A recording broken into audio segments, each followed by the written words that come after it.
काव्या नाम की एक लड़की थी जिसे शब्दों से बहुत प्यार था। वो कविताएं लिखती थी, लेकिन उसे हमेशा लगता था कि उसके शब्द बहुत सीधे साधे हैं। एक दिन वो एक बगीचे के ऐसे हिस्से में चली गई जहां वो पहले कभी नहीं गई थी। वहां उसने एक बुद्धिमान दिखने वाली बूढ़ी औरत को अक्षरों से बने चमकीले फूलों की देखभाल करते देखा। मेरी कविताएं बहुत सरल हैं, काव्या ने आह भरी। वो महिला मुस्कुराई। तुम्हें बस कुछ अलंकार चाहिए, अपने शब्दों के लिए गहने। मैं अलंकार बुआ हूँ, आओ मैं तुम्हें दिखाती हूँ। उन्होंने एक चित्र की ओर इशारा किया। उसका मुख चंद्रमा सा सुंदर है।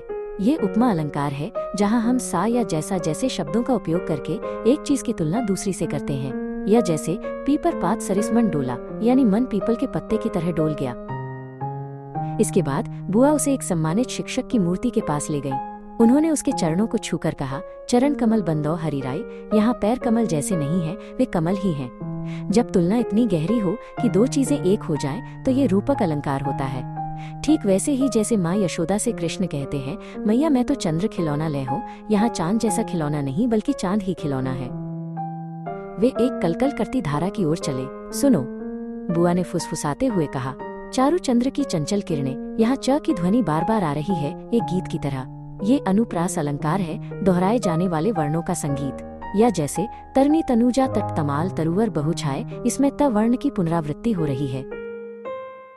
बुआ ने फिर एक मुरझाए हुए पौधे की ओर इशारा किया, जिसके पास पानी का एक बर्तन रखा था।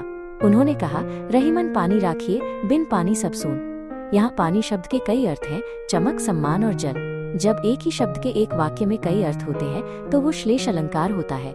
जैसे सुब्रन को ढूंढत फिरत, कवि, व्यभिचारी, चोर। यहाँ सुब्रन का अर्थ कवि के लिए सुंदर अक्षर, व्यभिचारी के लिए सुंदर स्त्री और चोर के लिए सोना है। अचानक एक कहानीकार प्रकट हुआ और एक कहानी सुनाने लगा। हनुमान की पूंछ में लगन न पाई आग, लंका सिगरी जल गई, गए निशाचर भाग, काव्या चौंक गई। पूंछ में आग लगने से पहले ही लंका कैसे जल गई? बुआ हंसी।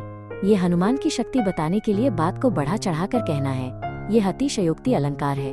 जैसे ये कहना कि आगे नदियां पड़ी अपार, घोड़ा कैसे उतरे पार। राणा ने सोचा इस पार, तब तक चेतक था उस पार। सोचने भर से घोड़े का नदी पार कर जाना भी अतिशयोक्ति है। काव्या की आंखें चमक उठीं। उसने बहती नदी को देखा और सोचा, ये सिर्फ पानी नहीं है, ये चांदी की डोरी सी है। बादल रुई के महल है। उसे हर जगह अलंकार दिखाई दे रहे थे।